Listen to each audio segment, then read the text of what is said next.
अस्सलाम वालेकुम। यासीन आपके साथ हाजिर है मॉर्निंग ब्रीफिंग में।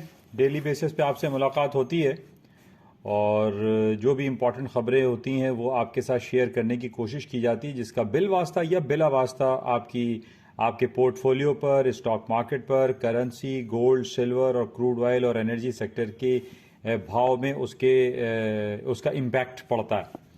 तो बहरहाल आज हमारे पास जो खबर है, और जैसे कल भी मैंने आपको 12 जून की जो स्पीच में मैंने आपके साथ कुछ बातें की थी, उसमें वही कंटिन्यूएशन में आज भी रहेंगी। आज 13 जून तारीख है और जो इम्पोर्टेंट खबर आज सबसे ज़्यादा, जो द मेन इम्पोर्टेंट खबर आज चल रही है वो है कंज्यूमर प्राइस इंडेक्स। अमेरिका की इफराते ज़र, अमेरिका में महंगाई की शरह के हवाले से आज शाम 5:30 बजे अहम तरीन ऐलान किया जाएगा। जैसे कि मैंने आपसे पहले भी कल भी ये बात कही थी कि अमेरिका में जो महंगाई की शरह है, जो इंटरेस्ट रेट का अनाउंसमेंट है या इफराते ज़र के जो नंबर्स हैं, उसको बहुत ज़्यादा क्लोजली वॉच करना पड़ता है। तो उसी के हवाले से आज शाम को 5:30 बजे जो ये रिपोर्ट्स और आदाद शुमार शाया किए जा रहे हैं, इसमें यह कहा जा रहा है कि ये आदाद शुमार डिक्रीज कर रहे हैं, डाउन हो रहे हैं, डिक्लाइन कर रहे हैं। और इसकी सारी तफसीलात मैंने कल की अपनी स्पीच में कही थी। मेरी आपसे गुजारिश है कि कल की जो 12 जून की स्पीच है उसको आप दोबारा सुनिए, उसको समझिए और उसको अप्लाई करने की कोशिश कीजिए विद सर्टेन लिमिटेड रिस्क। और जैसे कि कल का दिन हमारे पास 14 जून डेट है और बहुत इंपॉर्टेंट डेट रहेगी। और कल का जो दिन है उसमें अमेरिका अपने इंटरेस्ट रेट के हवाले से अहम तरीन ऐलान करने वाला है। यानी ऐलान वो ये करेगा, जैसे कि मैंने कल भी अपनी स्पीच में ये कहा कि इंटरेस्ट रेट को पॉज किया जाएगा, नहीं बढ़ाया जाएगा।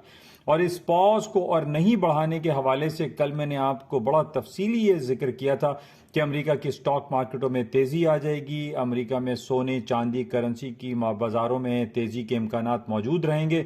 और वजह सिर्फ और सिर्फ मैंने आपको यही कही कि जनाब अमेरिका की जो खबरें चल रही हैं कि वो कल बरोज बुध 14 जून को जो ऐलान करेगा रात को 11 बजे, उसमें यह जाहिर किया जा रहा है, अंदेशा जाहिर किया जा रहा है कि अमेरिका अपना इंटरेस्ट रेट नहीं बढ़ाएगा, जिसकी वजह से सोने, चांदी, करेंसी, स्टॉक्स में तेजी आ रही है। और उसकी बुनियादी वजह यही बताई जा रही है। बहरहाल आज शाम को जो 5:30 बजे रिपोर्ट आएगी वो 4.9 की जगह 4.1 है ईयरली बेसिस पे, 0.4 की जगह 0.2 आ रहा है मंथली बेसिस पे, जो कि रिफ्लेक्ट कर रहा है कि बाजारों में इंटरेस्ट रेट ना बढ़ने की इंडिकेशंस बहुत ज्यादा मिल रही हैं। क्योंकि क्रूड ऑयल की प्राइसेस भी आप देख लीजिए $66-67 चल रहा है, जो कि ये इंडिकेट कर रहा है कि अमेरिका कल इंटरेस्ट रेट में इजाफे का ऐलान नहीं करेगा। और नहीं करने के हवाले से स्टॉक्स में आप देख लीजिए कि मल्टी मंथ्स के हाईएस्ट लेवल पर S&P, डाउ जोन्स, नेस्डेक सब ऊपरी सतहों पर खड़े हो गए हैं। अच्छा, इन तमाम बातों के हवाले से एक और बड़ी आज सुबह ही सुबह अर्ली मॉर्निंग सुबह सवेरे हमारे पास एक खबर आ गई कि चाइना ने अपने रेपो रेट में डिक्रीज कर दिया, अपना रेपो रेट डिक्लाइन कर दिया है। अब कहां तो हम इंटरेस्ट रेट और रेपो रेट को बढ़ाने की बातें कर रहे थे, आज चाइना ने जिस तरीके से अपने शरह सूद, जिसको हम repo rate, reverse repo rate कहते हैं, उसमें उसने कटौती कर दी है, जो कि स्टॉक मार्केट में मजीद एक बूम क्रिएट कर देता है। और स्टॉक्स में तेजी की वजह आज यही बताई जा रही है क्योंकि चाइना ने अपने रिवर्स रेपो रेट को डिक्लाइन कर दिया है। दोपहर ये सारी जो बातें हैं, जब आप इनको कंपाइल करते हैं तो आपको समझ में आ जाता है कि क्या कुछ हो रहा है। तो ये इंपॉर्टेंट न्यूज है, आज शाम को 5:30 बजे आप नजर रखिए। इसके अलावा आज बड़ा इंपॉर्टेंट डे रहेगा तेल के हवाले से। आज शाम 4 बजे ओपेक की जो रिपोर्ट है, जिसको हम organisation of petroleum exporting countries कहते हैं, आज इसकी मंथली रिपोर्ट शाया होगी शाम को 4 बजे, अब से तकरीबन 1.5 से 2 घंटे के बाद। इसमें तेल की कीमतों में उतार चढ़ाव के इम्कानात मौजूद रहेंगे। तो बहरहाल ये जो खास बातें हैं कि आज सुबह से हम ये देख रहे हैं कि पूरी दुनिया की स्टॉक मार्केटों में तेजी आई हुई है।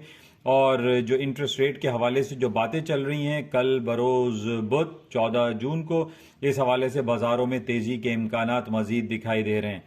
तो बहरहाल ये खास खबरें थी और आपसे गुजारिश है कि इस यूट्यूब चैनल को yasinanalysis.com को लाइक करें, शेयर करें, ज्वाइन करें और अपने हल्के अहबाब में इसको फैलाएं, क्योंकि ये उर्दू जबान में है, इजीली समझ में आ जाता है। क्योंकि दुनिया में बहुत सारे प्लेटफॉर्म चल रहे हैं, CNN है, BBC है, investing.com है, याहू है, गूगल है, ये सब आपको अंग्रेजी जबान में बताते हैं और अंग्रेजी को इंटरप्रेट करना, उसको समझना थोड़ा मुश्किल दिखाई देता है। तो बहरहाल आपसे मेरी इसीलिए गुजारिश है कि ये उर्दू चैनल है, इस वजह से इसको आप ज्यादा से ज्यादा फैलाएं।